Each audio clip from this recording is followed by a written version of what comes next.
So good morning from Glenwood Springs, our overnight stopover. It feels kind of weird. I've been on so many trains that are sleeper trains. You just kind of keep rolling through the night, and the fact that the train comes in, you walk across the street to the hotel, and you stay there overnight is kind of weird, but kind of a nice change. The beds were big, cozy, comfy. A cute little town. I kind of wish we were staying a little bit longer, but there's a train to catch. And so I'd head inside the station, and at 8:30 a.m., our beautiful blue and gold Concest would arrive.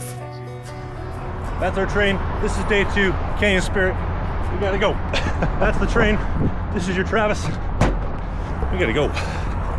Good morning. Hi, friend. How you doing today? Good to see you again. And at 9 a.m., we would head west for the start of day 2.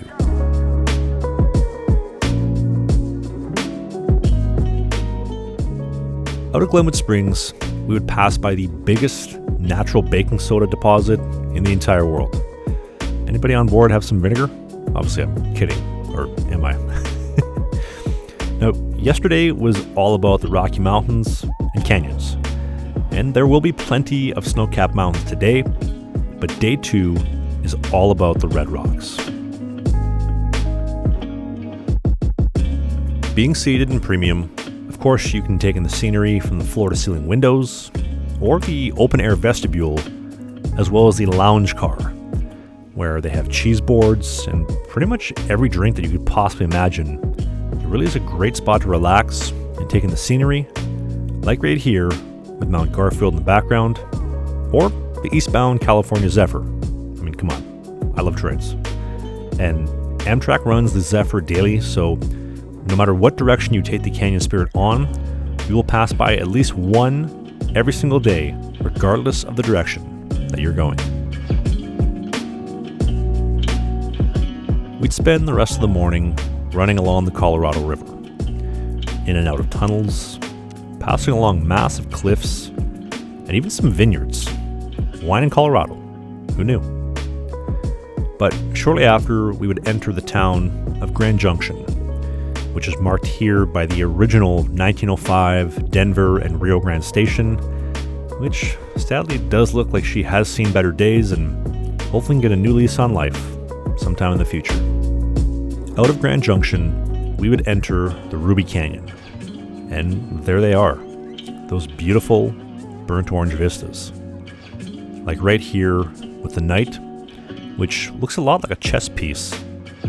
Or here with the Three Sisters Cliff, which is said to be three sisters gossiping. And I couldn't help but wonder what they're talking about. Maybe they're talking about trains? Oh, hey, look at that. I finally got my Colorado salute. So maybe they're talking about the Mooners on the river. But whatever it is, let me know in the comment section below. What do you think they're talking about?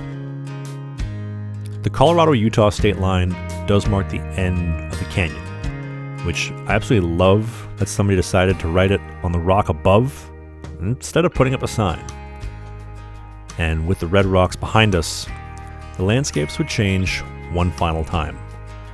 And this time was the La Salle Mountains, towering over 12,000 feet in elevation and 50 miles away.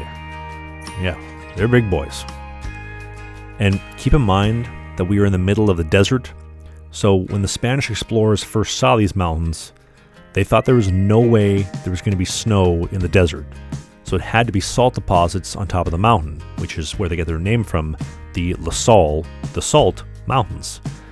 But alas, those are indeed snow-capped mountains off in the distance. And this is also where all of the drinking water in the town of Moab originates from. You have to keep in mind, I've never done this route. This is actually like the first real train I've taken across the U.S. I've done the Durango and Silverton steam lines. I've done different steam train excursions, but never like an actual real deal train experience. What a diverse range of scenery from today. I was actually kind of worried that it wouldn't be very green or very beautiful. This is the start of April. This is the first train, the inaugural train on the Canyon Spirit. Yeah, what a beautiful green route.